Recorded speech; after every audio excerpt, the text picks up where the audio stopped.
High friends, welcome to Vaishnav property. ನೋಡಿ, tar ರೋಡ್ಗೆ attach ಆದಂಗೆ 2 ಎಕರೆ 7 ಗುಂಟೆ ಒಂದು ಅಗ್ರಿಕಲ್ಚರ್ ಲ್ಯಾಂಡ್ ಬಂದಿದೆ.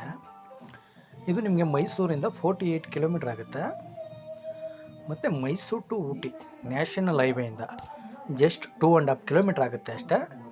ಮತ್ತು ವಿಲೇಜ್ಗೆ ನಿಯರ್ ಬೈ ಇರೋಂಥ ಲ್ಯಾಂಡು.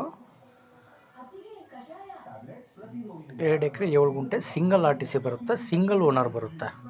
ಮತ್ತು ಮಣ್ಣು ಮಾತ್ರ ಸೂಪರ್ ಆಗಿದೆ, ಪ್ಯೂರ್ಲಿ ರೆಡ್ ಸಾಯಿಲು. ನೋಡಿ, ಅಲ್ಲೊಂದು ಎಲೆಕ್ಟ್ರಿಕಲ್ ಪೋನ್ ಕಾಣಿಸ್ತಾ ಇದೆಯಲ್ಲ, ಅಲ್ಲಿವರೆಗೂ ಬರುತ್ತೆ. ನೋಡಿ, ಜೂಮ್ ಮಾಡಿ ತೋರಿಸ್ತೀನಿ ನಿಮಗೆ. ನೋಡಿ, ಅಲ್ಲಿ ಕಾಣಿಸ್ತಾ ಇದೆಯಲ್ಲ ಎಲೆಕ್ಟ್ರಿಕಲ್ ಪೋಲು, ಒಂದು ಬಾಕ್ಸ್ ಟೈಪ್ ಇದೆ ಲ್ಯಾಂಡ್ ಮಾತ್ರ. ನೋಡಿ, ಅಲ್ಲಿ ಟವರ್ ಕಾಣಿಸ್ತಾ ಇದೆಯಲ್ಲ, ಅದೇ ವಿಲೇಜಿಂದ ಜಸ್ಟ್ 300 ಮೀಟರ್ಸ್ ಆಗುತ್ತೆ ಅಷ್ಟೇ. ಒಳ್ಳೆ ವಾಟರ್ ಸೋರ್ಸಿಂಗ್ ಇರೋಂಥ ಏರಿಯಾ. ನೋಡಿ, ಇವರು ಫರ್ ಏಕರ್ ಬಂದು 30 ಲ್ಯಾಕ್ಸ್ ಹೇಳ್ತಾ ಇದ್ದಾರೆ. ನೆಗೋಷಿಯಬಲ್ ಆಗುತ್ತೆ. ಇಂಟ್ರೆಸ್ಟ್ ಇದ್ದರೆ ಕೆಳಗಡೆ ನಂಬರ್ ಕೊಟ್ಟಿರ್ತೀನಿ, ಕಾಲ್ ಮಾಡಿ. Okay, thank you friends.